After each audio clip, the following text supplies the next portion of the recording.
never been underground. No windows. Not be sexist, no women. You can't go anywhere very fast because the cord is being cut. So you talk, and you talk, and you talk if you've got the breath.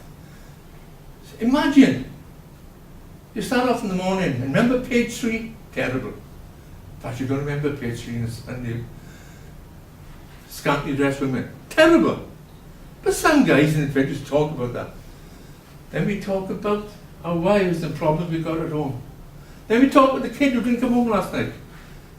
But that's only an hour gone. You've then got another 4 hours to talk about politics. And we believe we could change the world. There were things happening in South Africa, El Salvador, Nicaragua. Things were happening in the world which are slowly, but surely, if we could get it right, get all those places into place, the puzzle would give us a socialist world. Plenty of wealth there, plenty of wealth. There's always been plenty of wealth in the world. Don't worry about wealth. Don't worry about having money to pay. No, the average. If they took all the money in Britain, the soccer player, 150,000 a week, the poorer person claiming benefits, put all that together and divide it by everybody over the age of 18, we'd all have £8,000 a week. Imagine that. I'd pay £7. I'd pay 7,000 tax, I would. I would pay that. Get it to the schools. Imagine that. If that's the wealth we've got, why have we got people who are needy? Why have we got people who are struggling? That's crazy society we're in. But, go back 30 years. We really believed we were making a difference and we could see change. What's that? So I just let you know. Terrible. Right? Imagine. That's the upbringing I had. I used to go to work, talk to men, we all be talking about politics. And once you become a trade unionist, you understand the power you've got. Because they don't know where to go. So when we stop for food on the ground, you stop where you are. We haven't got a cafe, you know, or we go to the pub. You sit down on the floor or on a piece of wood and you eat your food. Your sandwiches, is lucky, if you're lucky, in a metal box, because there's mice down there and rats. They're not all animals. But also, you carry your own water. I know it seems strange, but when you're 2 miles underground and something goes wrong, you need your water. Not so much your food, you need your water. So you always have to carry your water. But then you were 20 minutes. That's all we saw underground, 20 minutes. Then you could talk about politics. And that's why the National Union of Mine Workers was so aware of who they were. And you must remember that. I don't see it in any of the trade union movement today. I don't. I think it'll come, but proper political education and opportunities can change all that. But I was brought up on that, and it's incredible to be a part of that. I stood on picket lines all over the country, proud to put my banner up, a Tower banner, carry it wherever I could. Proud to be a National Union of Mine Workers. That's what those times were for us. We were changing the world. The National Union of Mine Workers South Africa, they came to Tower, before we bought the pit, to see what type of constitution we had. Do you know why the South African miners called themselves the National Union of Mine Workers? After the National Union of Mine Workers, NUM. That's why they took that name. They could use lots of other names you can think about, isn't it? They could say South African Union, National NUM, because of what the NUM were doing in the country.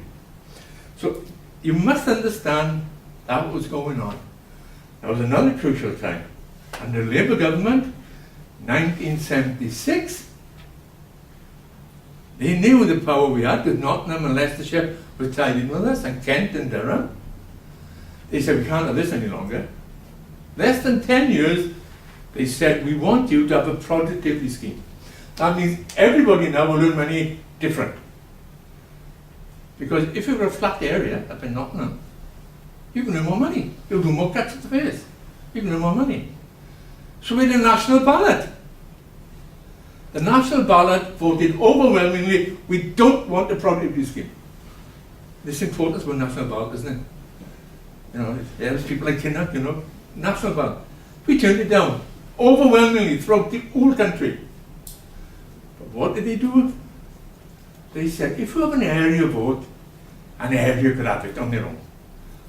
So where was this great rule about you got on national ballots then? Because the government themselves, using British code, overthrew that national ballot and allowed areas not to vote, they voted for it. Leicestershire to vote, they voted for it. The last area in the country to vote was South Wales. And in the end, we voted for it. So there's no point in being outside it. It was coming in, and in it came. Now, as happened in Tower, I don't believe in sitting back and saying, we don't like that, we'll never use it, we'll make sure it doesn't work. I don't believe in them things. Because I'm representing ordinary working people. And I've got to try to make sure they get the best benefit they can from the conditions they got. And if I can create a system where I can get better wages for them, I will do that. That's my job. Not just the other things in life, making sure they're safe, making sure they're injury-free, making sure they're protected through the safety aspects in the mine. It's also my job to create as best wages I can. So, we brought the productivity scheme into Tower. And I don't think ever in a week went by we didn't earn money on it. Not as much as they did in Nottingham, but we earned some money. So, that was it. I know other pits who totally refused to implement it, and because of that, they had conflict within the pit. The men weren't doing it. And remember what you say with human beings. They will react. There'd be some greedy ones in the pit who wanted the bonus scheme. And there'd be some in the pit who say, no, we don't want the bonus scheme. Why should we go down that road? We turned it down.